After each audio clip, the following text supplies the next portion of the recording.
Why would one of the biggest record labels in hip-hop try so hard to bury a collaboration between Clipse and Kendrick Lamar, two artists known for their relentless lyricism and unmatched credibility? What could possibly be so threatening about a single verse that executives decided to risk losing one of their most respected acts? This is the story of a hidden standoff, a refusal to compromise, and the moment Clipse chose integrity over everything else. For nearly 2 years, Clipse worked on their new album Let God Sort 'Em Out in almost complete silence. There were no flashy teasers or viral controversies to keep their names in the headlines. Instead, Pusha T and Malice were traveling back and forth to Paris, immersing themselves in the creative process. They were determined to make an album that felt timeless, one that wasn't chasing trends or manufactured hype. By the time they wrapped recording, there was every reason to believe they'd succeeded. Each track was meticulously crafted, layered with the kind of detail and honesty that had earned Clipse a devoted following. But beneath the surface, tensions were already simmering,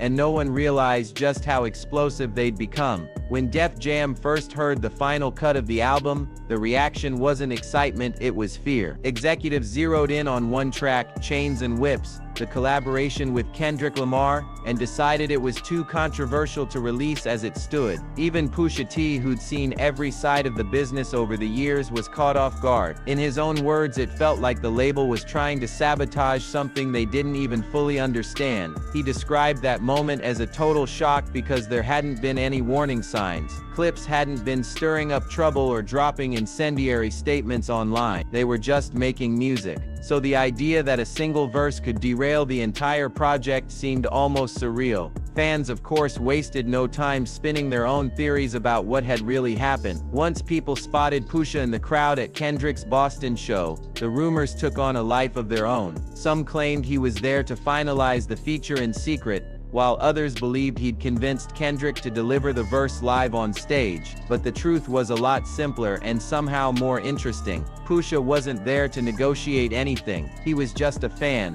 soaking up the energy of a sold-out concert. The vocals had been finished long before, sitting quietly in the vault, waiting for the right moment to be revealed. But if timing wasn't the issue, it only raised more questions. What was it about Kendrick's words that Def Jam found so threatening? According to Pusha, the feature itself came together almost by accident. Clipse had been playing the album in the studio when someone from Kendrick's team happened to drop by. They were instantly captivated by the music, and before the session was even over, Kendrick was on the phone. Even though he was juggling countless commitments, he didn't hesitate. He didn't just agree to contribute, he insisted on sending over not one but 2 verses. And when he called back after hearing the track again, he was laughing. He told them not to worry, he was locked in and he'd get it done. That sense of spontaneity, the pure creative spark, was everything Clipse had hoped for. But behind closed doors, the label's reaction was the complete opposite. Instead of embracing the collaboration as a powerful artistic statement,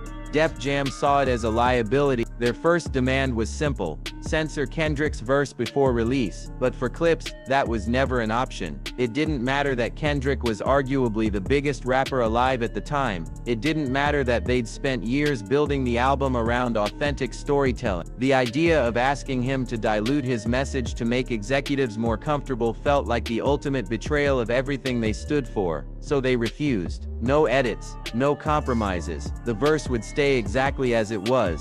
The label wasn't ready to give up so easily. When censorship didn't work, they escalated. They told Clipse to pull the song entirely, either remove the track or risk the album's future. For a month, both sides refused to budge. Every meeting ended the same way: Def Jam repeating their demands, Clipse standing their ground. It was a quiet war, fought in phone calls and tense boardroom discussions that most fans never even knew were happening. Then came the final ultimatum. Steve Gawley, Def Jam's top legal strategist, delivered the message personally. If Clipse wouldn't comply, they'd be dropped from the label altogether. For many artists, that threat would have been enough to force a compromise. After all, losing a major label deal can feel like career suicide. But for Pusha and Malice, the choice was already made. They believed in the work too much to let anyone distort it. If the cost of integrity was walking away from the biggest platform in the business, so be it. Even the logistics of the threat were bizarre. Pusha still had obligations to Def Jam as a solo artist. Dropping Clipse wouldn't actually sever every tie unless the label let them all go, but none of that mattered more than the principle itself. In that moment, they decided their legacy meant more than any contract ever could. When the dust finally settled, Clipse left Def Jam behind. They didn't make a big announcement or go on a media tour to air grievances. They just moved forward, determined to release the album on their own terms. For fans, the entire story was almost unbelievable. One verse had ignited a standoff that cost a label one of its most respected acts, but it also created something rare, a moment when art mattered more than business. There's been endless speculation about why Def Jam was so determined to suppress Kendrick's lyrics. Some insiders claim the label was worried about the political subtext, afraid the track would draw unwanted controversy at a time when they were focused on safe, marketable releases. Others believe it was purely about timing, that they didn't want Kendrick's name attached to Clipse while other major projects were in the pipeline. But no one has ever offered a definitive answer, and maybe that's the point. Sometimes the real reason is buried under so many layers of corporate caution that it becomes impossible to separate truth from speculation. What's undeniable is the way this conflict revealed the hidden struggles artists face every day. You might assume that once you reach the top of the industry, you can create freely,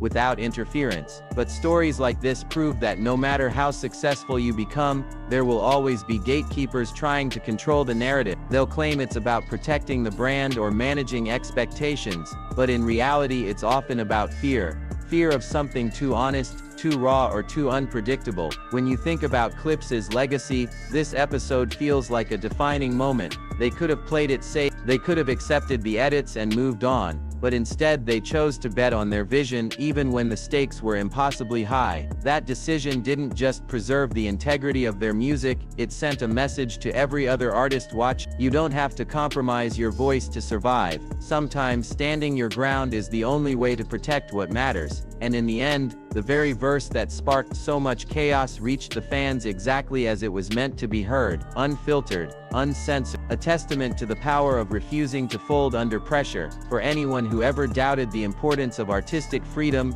this story is the proof. Because when labels try to bury something, all it really does is make people more determined to find. If major record labels are still trying to bury verses like this in 2025, you have to wonder, what else are we missing? How many groundbreaking collaborations are locked away because someone decided they were too risky to share? Maybe we'll never get all the answers, but one thing is certain. The next time you hear about a track that almost didn't make it, you'll know there's probably an entire story behind it, one filled with tension, defiance, and the relentless pursuit of something real. Thank you so much for watching the video. If you enjoyed it and want to see more content like this, don't forget to hit the subscribe button and turn on the notification bell so you never miss a new video. We upload fresh and exciting content every day.